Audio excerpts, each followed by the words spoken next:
प्रधानमंत्री ने आज सेवा संगठन कार्यक्रम के तहत भाजपा कार्यकर्ताओं से की बात। कहा, पार्टी कार्यकर्ता सेवा को ही मंत्र माने। हमारे लिए संगठन का मतलब है सेवा।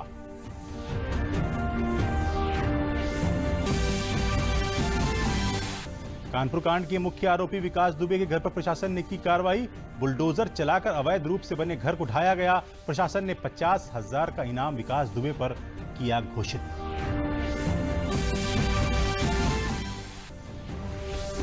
मुख्यमंत्री योगी आदित्यनाथ ने टीम 11 की बैठक में गौतम बुद्ध नगर और गाजियाबाद के लिए अलग से नई कार्ययोजना बनाने के स्वास्थ्य विभाग और चिकित्सा विभाग को दिए निर्देश।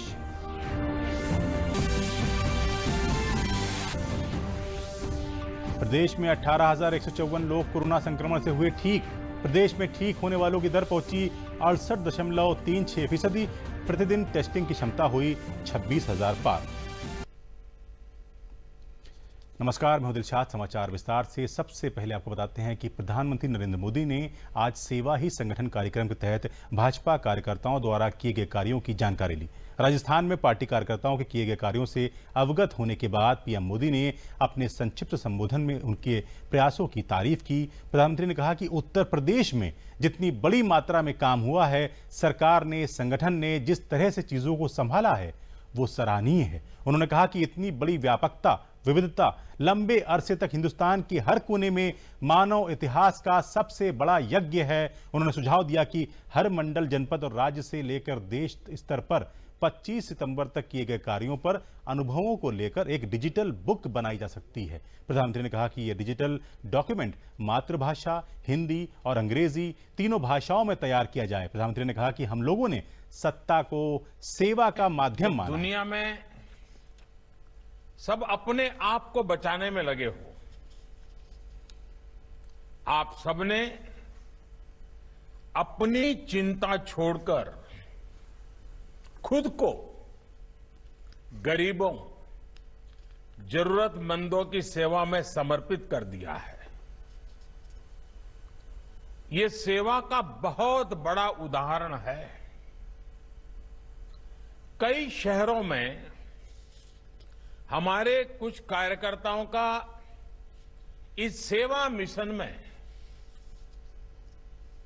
काम करते करते खतरा है ये पता था, फिर भी कर्तव्य के पालन के लिए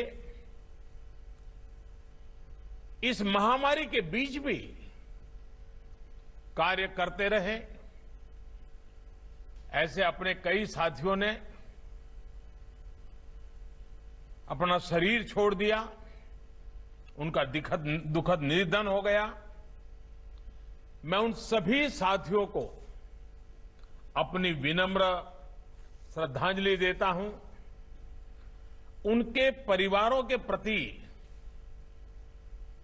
मैं संवेदना व्यक्त करता हूं और मैं वहां की पार्टी की इकाई से भी आग्रह करूंगा कि इन सभी परिवारों को हम पूरी तरह संभालें,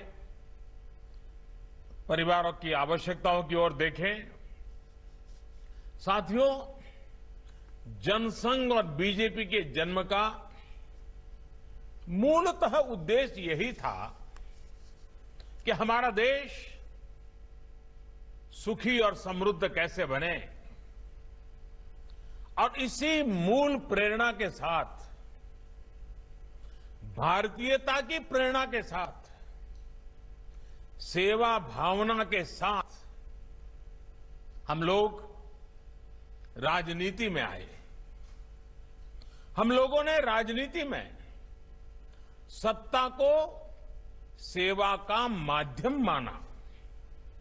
हमने कभी भी सत्ता को अपने लाभ का माध्यम नहीं बनाया। निस्वार्थ सेवा ही हमारा संकल्प रहा है, हमारे संस्कार रहे हैं। हमारे यहां कहा जाता है, यथा यथास तृणेय तुष्येय, यथा यथाय तुष्येत तथा संतोष ये तुम। अर्थात जिसकी हम सेवा करते हैं उसका सुख ही हमारा संतोष है। इसी भावना से गरीबों के प्रति इसी समभाव और ममभाव से हमारे कार्यकर्ताओं ने इतने कठिन समय में सेवा ही संगठन का इतना बड़ा अभियान चलाया है। वहीं प्रधानमंत्री नरेंद्र मोदी ने वीडियो कॉन्फ्रेंसिंग के माध्यम से एक कार्यक्रम को संबोधित करते हुए कहा कि आज विश्व असाधारण चुनौतियों से निपट रहा है। इन चुनौतियों का स्थायी समाधान भगवान बुद्ध के आदर्शों से मिल सकता है। ये पूर्व में भी प्रासंगिक थे, वर्तमान में भी प्रासंगिक हैं, ये भविष्य में भी प्रासंगिक रहेंगे। प्रधानमंत्री ने युवाओं से अपील करते हुए कहा कि वो भगवान बुद्ध के विचारों को अपनाएं, जो कि उन्हें प्रेरित करेंगे और साथ ही उन्हें भविष्य में आगे बढ़ने का रास्ता भी दिखाएंगे। Our youth, if you want to see a great example of how hope, innovation and compassion can remove suffering, it is our startup sector led by our youth. Bright young minds are finding solutions to global problems. India has one of the largest startup ecosystems. I would urge my young friends to also stay connected with the thoughts of Lord Buddha. They will motivate and show the way ahead. At times, they will even calm you down or cheer you up. प्रधानमंत्री ने साथ ही कहा कि सरकार का बौद्ध तीर्थ स्थलों तक कनेक्टिविटी बढ़ाने पर जोर है, जिसके तहत कैबिनेट ने कुशीनगर हवाई अड्डे को अंतर्राष्ट्रीय हवाई अड्डे में बदले जाने को मंजूरी दी है। The Indian cabinet announced that Kushinagar airport will be an international one. This will bring so many people, pilgrims and tourists. It would also generate economic opportunities for many. India awaits you. प्रधानमंत्री नरेंद्र मोदी ने आषाढ़ पूर्णिमा की पूर्व संध्या पर बौद्ध अनुयायियों को संबोधित किया। प्रधानमंत्री ने आषाढ़ पूर्णिमा की पूर्व संध्या पर शनिवार को सारनाथ स्थित बौद्ध स्थल पर धम्म चक्र प्रवर्तन सूत्र पाठ के अवसर पर वीडियो कॉन्फ्रेंसिंग के माध्यम से विश्व भर के बौद्ध अनुयायियों को संबोधित किया। बौद्ध अनुयायी कार्यक्रम में ऑनलाइन शामिल हुए। इस मौके पर बौद्ध धर्मगुरु कहना था कि प्रधानमंत्री ने भगवान बुद्ध के उपदेशों को जीवन में उतारने की बात बताई। भगवान बुद्ध हमेशा शांति और न्याय की बात करते थे। वर्तमान समय में भी शांति होनी चाहिए।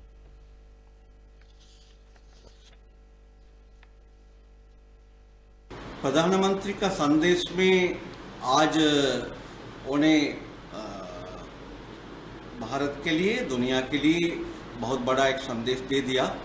तो हम लोग वाराणसी काशीवासी हम सभी लोग तो बहुत सौभाग्यशाली है। प्रधानमंत्री साहब बनारस में सांसदों ने पहले भी उन्हें बोला भगवान बुद्ध हमको बुलाया और महादेव ने हमको, काशी विश्वनाथ मंदिर ने हमको बुलाया आशीर्वाद देने के लिए, देश को सेवा करने के लिए। और उसी हिसाब से आज भी मेरा संसद क्षेत्र वाराणसी सारनाथ में भगवान बुद्ध पहला संदेश दे दिया आज का दिन में, और पूरा विश्व को शांति दे दिया। अभी वो सबसे महत्वपूर्ण घटना है, इसलिए आज का दिन भगवान बुद्ध पूरा दुनिया में अंधेरा दूर कर कर शांति और प्रकाश दे दिया। ये बढ़ाने का जिम्मेदारी हम लोग का पास है। वो बहुत बड़ा संदेश है। और 8 पुलिसकर्मियों की शहादत के बाद कुख्यात अपराधी विकास दुबे की तलाश उत्तर प्रदेश में तेज हो गई है। यूपी पुलिस ने विकास की गिरफ्तारी के लिए एसटीएफ सहित करीब 100 टीमें लगाई हैं। जिस बर्बरता के साथ पुलिस पर अपराधियों ने फायरिंग की, उसको लेकर शासन और प्रशासन सख्त है। रात भर छापेमारी की गई है। 50 से अधिक लोगों को हिरासत में लिया गया है। उनसे अलग अलग पूछताछ की जा रही है। वहीं यूपी पुलिस ने विकास दुबे के बारे में जानकारी देने वाले को 50,000 रुपए इनाम देने का ऐलान किया है। गौरतलब है कि कानपुर के चौबेपुर थाना क्षेत्र के बिकरू गांव में कुख्यात अपराधी विकास दुबे की गिरफ्तारी करने पहुंची पुलिस टीम पर बदमाशों ने घात लगाकर हमला किया था। इस हमले में क्षेत्राधिकारी समेत 8 पुलिस के जवान शहीद हो गए। 5 जवान गंभीर रूप से घायल हुए हैं, जिनमें 4 की हालत अभी भी चिंताजनक बनी हुई है। और इन सब के बीच यूपी के उप मुख्यमंत्री केशव प्रसाद मौर्य ने कहा है कि शहीद पुलिसकर्मियों के बलिदान को व्यर्थ नहीं जाने दिया जाएगा और उन सभी अपराधियों को जल्द से जल्द पकड़ा जाएगा। हमारे बहादुर जवान, सब इंस्पेक्टर और सीओ अपना कर्तव्य पालन करते हुए वीरगति को प्राप्त हुए हैं। हम अपनी विनम्र श्रद्धांजलि अर्पित कर रहे हैं और जो भी अपराधी इसके लिए जिम्मेदार हैं वो न बच पाएंगे, न छिप पाएंगे, न उन्हें कोई बचा पाएगा। उनको खोज निकालने के लिए बड़े स्तर पर कार्रवाई हो रही है। कई टीमों का गठन हो चुका है और एक एक अपराधी को खोज निकाला जाएगा। कैसे इस प्रकार की घटना को अंजाम देने में अपराधी सफल हुए हैं, इसका भी पता लगाया जा रहा है। प्रदेश के अपर मुख्य सचिव गृह अवनीश अवस्थी ने बताया कि आज टीम 11 की बैठक में मुख्यमंत्री योगी आदित्यनाथ ने निर्देश दिया है कि स्वास्थ्य विभाग तथा चिकित्सा शिक्षा विभाग गौतम बुद्ध नगर और गाजियाबाद के लिए विशेष कार्य योजना तैयार करे। टीम 11 की बैठक में उन्होंने गाजियाबाद और बुलंदशहर में टीम भेजे जाने के निर्देश दिए हैं। सरकारी अस्पतालों के अलावा निजी चिकित्सालयों में ट्रूनेट मशीन कार्यशील करने के निर्देश दिए गए हैं। प्रदेश में मेडिकल कॉलेजों की स्वास्थ्य सेवाओं की मॉनिटरिंग के लिए अलग से नोडल अधिकारी नामित किए जाएंगे। स्वास्थ्य विभाग के प्रत्येक चिकित्सालय में कोविड हेल्प डेस्क की स्थापना होगी। टीम कोविड अस्पतालों की व्यवस्था को देखकर संक्रमित रोगियों को कैसे और बेहतर उपचार मिल सकता है, ये निर्देश भी उन्होंने दिया है। माननीय मुख्यमंत्री जी ने बुलंदशहर को भी स्वास्थ्य विभाग की विशेष टीम जो है उसको उसमें शामिल करने का निर्देश दिया है। सरकारी और निजी अस्पतालों में ट्रूनेट मशीन क्रियाशील करने का कार्रवाई की जा रही है। सरकारी अस्पतालों में ट्रूनेट मशीन काम कर रही है। निजी अस्पतालों में ट्रूनेट मशीन काम करने के लिए उत्तर प्रदेश सरकार की ओर से, माननीय मुख्यमंत्री जी की ओर से जो अनुरोध किया है, अब उस पर अनुमति ICMR की मिल गई है। इमरजेंसी है, जो भी कहीं ऑपरेशंस होने हैं तो आज मानक में यह है कि कोविड टेस्ट किया जाता है, तो कोविड टेस्ट कई बार करने में 1 से 2 दिन लग जाता है। ट्रूनेट मशीन से तुरंत कोविड टेस्ट हो जाएगा। इमरजेंसी के पेशेंट्स के लिए विशेष रूप से फ़ायदा होगा, क्योंकि बहुत जल्दी ये समझ में आ जाएगा प्लस है या नहीं है, आगे का उपचार तुरंत शुरू हो जाएगा। इसके अलावा प्रमुख सचिव स्वास्थ्य अमित मोहन ने बताया कि प्रदेश में कोरोना संक्रमण की संख्या 24 घंटे में 772 नए मामले सामने आए हैं। इस समय एक्टिव इन्फेक्शन की संख्या 7627 है। जो लोग संक्रमण के पश्चात उपचारित होकर घर जा चुके हैं उनकी संख्या 18,154 है। रिकवरी का प्रतिशत इस समय 68.36 चल रहा है। कोरोना वायरस से संक्रमित लोगों में से कुल 773 लोगों की अभी तक मृत्यु हुई है। विगत 24 घंटों में संक्रमण के 772 नए मामले सामने आए हैं। इस समय प्रदेश में एक्टिव इन्फेक्शन केसेस की कुल संख्या 7,627।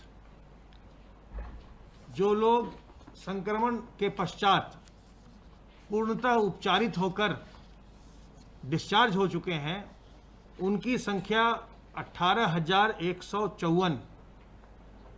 रिकवरी का प्रतिशत इस समय 68.36 चल रहा है, 68.36।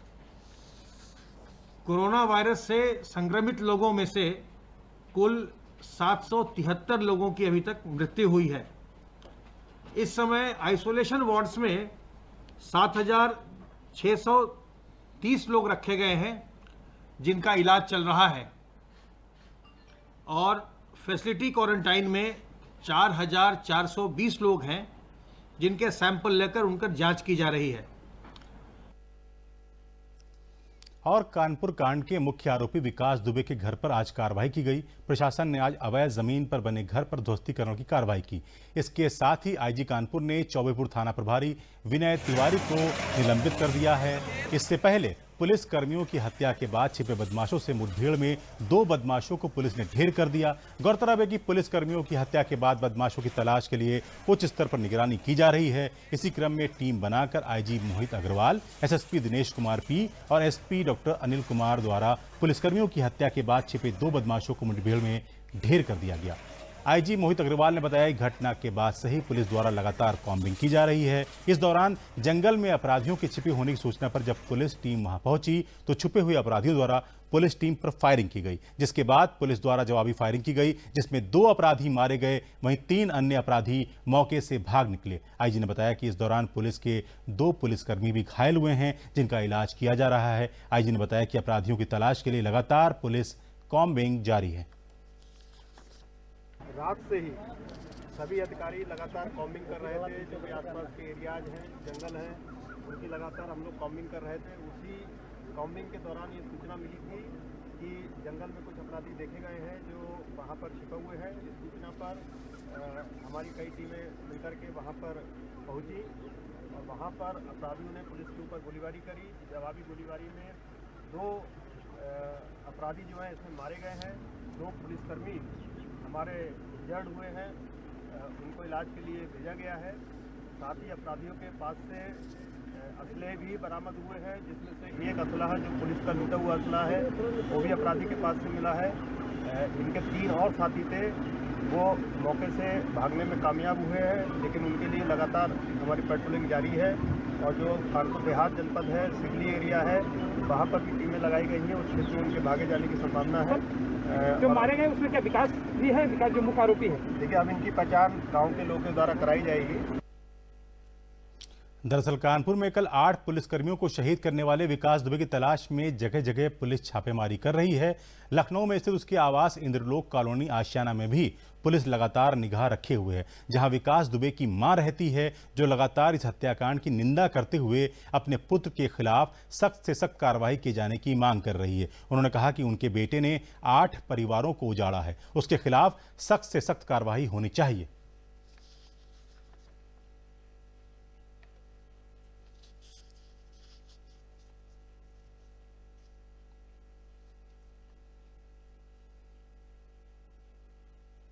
कैसी सजा मिली विकास दुबे को? जैसे तई पाओ। हाँ, हम ये दिल से कहे नहीं है। दिल समय सामने तुम गोली मार दो और यही कई भी अगर हमें सामने गोली मारी कि तुमने तो सही किया, तन का मेहन का सबका रुआ हुआ, ये तुम्हें चाहिए था है? अगर पुलिस तुम्हें पकड़न आई तो चले जाते, पुलिस मार तुरंत डालते।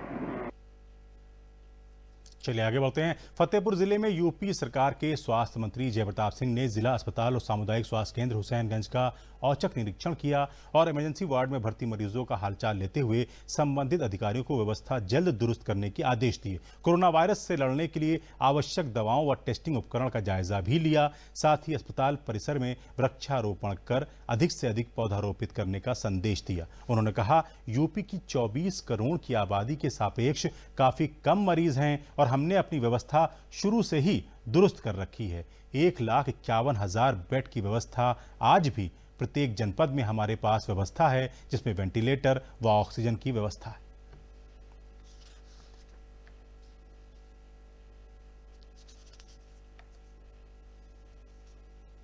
कि हमारी जो आबादी 24 करोड़ की है और उस 24 करोड़ की आबादी में मेरे पास एक्टिव पेशेंट 7,000 कुछ अभी है मेरे पास, जो हॉस्पिटल में पूरब से लेकर पश्चिम से लेकर सब जगह पे 7,000 है। और उससे ज़्यादा केसेस मुझे लगता है कम आबादी वालों में अन्य प्रदेशों में है, जहाँ पर इन्होंने व्यवस्था नहीं किया था। हमने अपना व्यवस्था शुरू से ही जनवरी के अंत तक जब हमको इसका वो अलर्ट मिला था, तभी हम लोग ने इसका ये कर दिया था, इसमें तैयारी कर दी थी। और आज हमारे पास 1,51,000 बेड्स हमारे पास टोटल में आज भी हमारे पास रखा हुआ है, जिसमें ऑक्सीजन सिलेंडर, वेंटिलेटर हर जनपद में हर जगह पर व्यवस्था हमारे पास है। आज आपके पास देखिए शुरू से लेके अभी तक आपके पास 25,797 केसेस हैं, जब से ये शुरू हुआ था 8 मार्च से उत्तर प्रदेश के अंदर, और उसमें 17,597 केसेस रिकवरी हो चुके हैं। जो हमारा 67 to 68% है, और केंद्र सरकार के जो ऑल इंडिया उसका रेशियो है उससे ज़्यादा ही है। 749 हमारे मृत्यु हुई है और 7,451 हमारे एक्टिव पेशेंट्स हैं जो अभी अंडर ट्रीटमेंट चल रहे हैं। कोरोना काल में ग्रामीण क्षेत्रों में डाक विभाग की जहां एक तरफ बागवानों का आम दूरी तय कर रहा है, वहीं माइक्रो एटीएम योजना द्वारा संक्रमण से बचाव हेतु मनरेगा मजदूरों को खेतों में ही धनराशि उपलब्ध हो रही है। डाक विभाग के chief post master general Uttar Pradesh Kaushalendra Kumar Sinha ने बताया कि कोरोना कारण किसान के उत्पाद व आम मार्केट में दूर तक नहीं जा पाते हैं, जिनसे उन्हें लोकल में उत्पाद के पैसे कम मिलते हैं। स्पीड पोस्ट और बिजनेस पार्सल सर्विस को पूरे देश एवं प्रदेश के सभी जिलों को गांवों तक जोड़ दिया गया है, जिससे किसान अपना आम एवं उत्पाद दूर तक भेजकर अच्छा मुनाफा कमा सकते हैं। केश कुमार यादव निदेशक डाक सेवा ने बताया कि कोरोना काल में डाक विभाग ने लखनऊ मुख्यालय परिक्षेत्र में माइक्रो एटीएम द्वारा 5,84,000 लोगों को इस सुविधा एवं 81 करोड़ रुपए से ज्यादा की धनराशि लोगों को डिजिटल इंडिया के तहत हमारा आईपीपीबी बैंक खोला गया है, जो कि पूर्णतः डिजिटल है। इसके अलावा किसान के जो प्रोड्यूस होते हैं, जैसे अभी आम का सीजन है, अभी कोरोना के कारण आम जो है मार्केट में नहीं आ पा रहा है या दूर तक नहीं जा पाता है, और अगर किसान उसको लोकल बेचे तो उसको पैसा कम मिलता है। हम लोगों ने ऐसी व्यवस्था की है कि स्पीड पोस्ट से या हमारा बिजनेस पार्सल सर्विस है, हमने अपना आरटीएम चलाया है, जिसके कि हमने पूरे देश को और पूरे प्रदेश में सभी जिलों को गांव तक जोड़ दिए हैं। तो गांव के लोग अपना आम दूर तक भेज सकते हैं, जिससे उसको अधिक प्राइस मिले, बढ़िया मिले। इसके अलावा और भी जो भी प्रोड्यूस हैं, किसान के फिनिश गुड्स हैं, बीज वगैरह चाहिए, वो सब चीज़ पोस्ट ऑफिस टाई अप करके उनको देता है। जब से लॉकडाउन स्टार्ट हुआ और ये कोरोना का पीरियड स्टार्ट हुआ, हम लोगों ने लखनऊ मुख्यालय परिक्षेत्र में करीब 5,84,000 लोगों को घर बैठे माइक्रो एटीएम के माध्यम से उनके बैंकों से पैसे निकाल करके दिए, और करीब इसमें हम लोगों ने 81 करोड़ से ज़्यादा रुपए हम लोगों ने उनको दिए। और ये जो माइक्रो एटीएम है, सिर्फ पैसा नहीं कि हम लोग डोर स्टेप पर डिलीवरी दे रहे हैं, बल्कि कई बार हम लोग खेतों में भी जाकर करके ये सेवा डाकिया और ग्रामीण डाक सेवक के माध्यम से दे रहे हैं। कई बार जो है नदियों में भी जाकर करके दे रहे हैं, जंगलों में दे रहे हैं, यहाँ तक कि घर के जो है रसोई में दे रहे हैं। हर जगह ये सेवा हम लोग जो है उपलब्ध करा रहे हैं। मनरेगा का कार्य चल रहा है। मनरेगा के कार्य की मजदूरी कार्यस्थल पर ही डाक विभाग के द्वारा दिला दी जाती है। इस कारण मतलब सोशल डिस्टेंसिंग बनी रहे और इन लोगों का समय न बर्बाद हो। बैंकों में भीड़ की वजह से इनको पेमेंट लेने में 1 दिन लग जाता है, इसलिए हम लोग जहाँ पे ये काम करते हैं वहीं पे डाक विभाग को बुला लेते हैं। ये सुविधा सरकार की तरफ से दी गई है। वो भुगतान मजदूरी का मौके पर ही करा दिया जाता है, जिससे इनके काम घर के काम सुचारू रूप से चल रहे हैं। यहाँ नरेगा में काम करते हैं। यहाँ पैसा जो है आप नरेगा पे हमें मिल जाता है, डाक द्वारा मिल जाता है। आप यहाँ पे पैसा मिलने में कोई तकलीफ नहीं। बैंक में जाओ, दिन मान खड़े रहो, कब पैसा ना मिल पाए, शाम हो जाए फिर वापस चले आएँ। तो इसलिए हम यहाँ पे डाक द्वारा पैसा हमें आराम मिल जाती है, बहुत सुकून से हमको मिल जाता है। हमें पैसे की ज़रूरत पड़ती तो यहीं नरेगा पे जो है डाक द्वारा आदमी आ जाते हैं, वहीं पे पैसा निकाल लेते हैं। हम लोगों का रोटी दाल यहीं बहुत अच्छी तरीके से चलती, ताकि बैंक जाने में भीड़ बहुत होती, सोशल डिस्टेंसिंग का पालन करना पड़ता। यहाँ कोई परेशानी नहीं, ना तो टाइम लगता है। यहाँ डाक वाले आते हैं, पैसा निकाल लेते हैं हम लोग। उधर सोनभद्र जिले के ग्रामीण अंचलों में स्वयं सहायता समूहों से जुड़ी महिलाओं के साथ साथ उनके परिवार के अन्य लोगों को भी जिले में संचालित छोटी छोटी परियोजनाओं में रोजगार उपलब्ध कराया जा रहा है। ग्रामीण आजीविका मिशन के तहत संचालित स्वयं सहायता समूहों से जुड़ी सिर्फ महिलाएं ही नहीं, बल्कि दूसरे स्थानों पर काम कर रहे परिवार के पुरुष वर्ग भी रोजगार से जुड़ रहे हैं। जिले में संचालित ऐश ब्रिक बनाने वाली जैसे छोटे छोटे उद्योगों में रोजगार पाकर ये परिवार अपने आप को आर्थिक रूप से आत्मनिर्भर महसूस कर रहे हैं। मजदूरों का कहना है कि इस कोरोना जैसी बड़ी समस्या के कारण रोजगार पर संकट पैदा हुआ, लेकिन सहायता समूह से काफी मदद मिली, जिससे रोजगार भी मिल गया। जुड़े हैं मैं और मेरे समूह का नाम चंदनी जीविका है। हम लोग के जीए कार्ड मिल गया है, हम इसमें काम कर रहे हैं। इससे हम लोग का मतलब पालन पोषण अच्छा से होगा। पहले ऐसे रह जा हो, पत्थर खदान वो बंद हो गया था, अब ऐसे हम लोग चल जाता रोजी रोटी। और कानपुर नगर के शिवराजपुर क्षेत्र के गांव छब्बा निवादा की महिलाएं स्वयं सहायता समूह बनाकर जैविक खेती कर आत्मनिर्भर बन रही हैं। अब वे अपनी आर्थिक जरूरतों के लिए किसी पर निर्भर नहीं हैं। पहले जहां खेती उनके लिए घाटे का सौदा थी, वहीं जब से इन्होंने जैविक खेती करना शुरू किया है तब से इन महिलाओं की आय में वृद्धि हुई है। स्वयं सहायता समूह में शामिल महिलाओं ने बताया कि जैविक खेती के द्वारा सभी तरह की फसलों का उत्पादन करने के साथ उनका भंडारण और प्रोसेसिंग भी कर रही हैं, जिससे उन्हें अत्यधिक मुनाफा हो रहा है। समूह में कार्य करने से एक दूसरे के सहयोग की भावना भी बनी हुई है। ऑर्गेनिक खेती करते हूँ। जब से मैंने शुरुआत की 5 साल हो चुके हैं और शुरुआत करने के बाद सबसे पहले धान से शुरुआत की थी। धान का एवरेज हमारा अच्छा निकला था, इसलिए हमने धीरे धीरे करके मतलब पूरे खेत में करने शुरू कर दिए। अब इस समय पूरे जितने खेत हमारे पास 3.5 बीघा हैं, पूरे खेत सब ऑर्गेनिक करते हैं, जिसमें कि DAP, यूरिया, कोई केमिकल, कोई दवाइयाँ कुछ नहीं डालते हैं। अपना खाद, जीवामृत और घनामृत यही डालते हैं और इसी से पैदा करते हैं। पैदावार हमारी अच्छी हो जाती है। 1 बीघे में कम से कम पहले साल तो औरत थोड़ा कम निकला था और अब उसका औरत बहुत बढ़िया निकल रहा है। इसे और गेहूं से मेरे बंसी वाले गेहूं का औरत बहुत अच्छा निकलता है। पूरा जितना पहले खाद यूरिया में निकलता था, बल्कि खाद यूरिया में कम निकलता था, उससे अब अधिक हो गया है। शाहजहांपुर जिले में कोविड-19 महामारी को लेकर अनलॉक 2 के दौरान अन्य प्रदेशों दिल्ली, हरियाणा, मुंबई से गांवों में लौटे प्रवासी अकुशल श्रमिकों को मनरेगा के तहत प्रशासन 1077 ग्राम पंचायतों में रोजगार देने हेतु तालाबों और नालों की खुदाई, चक्रोड निर्माण व वृक्षारोपण जैसे कार्यों में 94,000 अकुशल श्रमिकों को रोजगार देने का काम किया जा रहा है। प्रत्येक श्रमिक को कम से कम 100 दिन का रोजगार गाँव के पास ही मिल सके, इसका प्रयास किया जा रहा है। इसके लिए जल्द ही PWD और अन्य निर्माण से जुड़े क्षेत्रों में भी इन श्रमिकों को अधिक से अधिक रोजगार दिया जाएगा, ताकि उन्हें अपने परिवार की रोजी रोटी चलाने में किसी प्रकार की कठिनाई न हो। 94,000 मानव दिवस सृजित हैं, जिसमें लोग अभी कार्य कर रहे हैं और इसमें ऐसे बहुत सारे सेक्टर्स को लिया है जो पहले आच्छादित नहीं थे। उदाहरण स्वरूप इनको मछली पालन इत्यादि के लिए जो तालाब बनाए जा रहे हैं उनमें इनको इस्तेमाल किया जा रहा है और जो 5 जुलाई के उपरांत वृक्षारोपण का सघन कार्यक्रम किया जाना है उसमें तमाम ID जनरेट करके वहाँ पर इनको रोज़गार देने की कोशिश की गई है। और PWD और अन्य बहुत सारे महकमे जो श्रम परक कार्य करते थे उसमें श्रमांश को मनरेगा के मजदूरों के माध्यम से कवर किया जा रहा है। इस तरीके से कोशिश की जा रही है कि जो ग्रामीण क्षेत्रों में बाहर से आए हुए बड़ी संख्या के प्रवासी श्रमिक हैं उनको किसी न किसी प्रकार का रोज़गार उनकी पेरिफेरी में, उनके स्थानीय इलाके में उपलब्ध हो जाए, ताकि उनको अपनी रोजी रोटी के लिए इधर उधर भटकना ना पड़े। उत्तर पानीपत में काम कर रहा था, वहाँ काम बंद हो गया।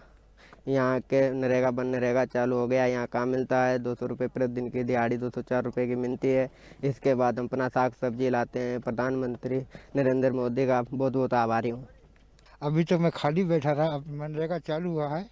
जब से हम लोगों को खाने पीने की पुनारा मिल गई है, 201 रुपये मजदूरी हम लोग।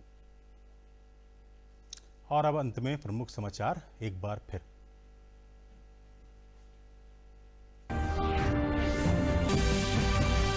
प्रधानमंत्री ने आज सेवा संगठन कार्यक्रम के तहत भाजपा कार्यकर्ताओं से की बात। कहा, पार्टी कार्यकर्ता सेवा को ही मंत्र माने, हमारे लिए संगठन का मतलब है सेवा।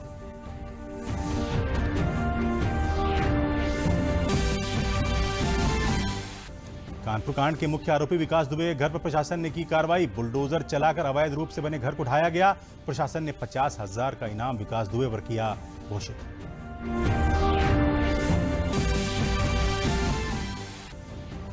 मुख्यमंत्री योगी आदित्यनाथ ने टीम 11 की बैठक में गौतम बुद्ध नगर और गाजियाबाद के लिए अलग से नई कार्य योजना बनाने के स्वास्थ्य विभाग और चिकित्सा विभाग को दिए निर्देश।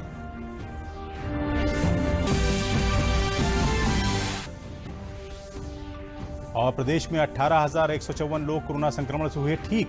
प्रदेश में ठीक होने वाले की दर पहुंची 68.36%। प्रतिदिन टेस्टिंग की क्षमता हुई 26,000 पार। तो इसी के साथ समाचार समाप्त हुए। हमें दीजिए अनुमति। नमस्कार।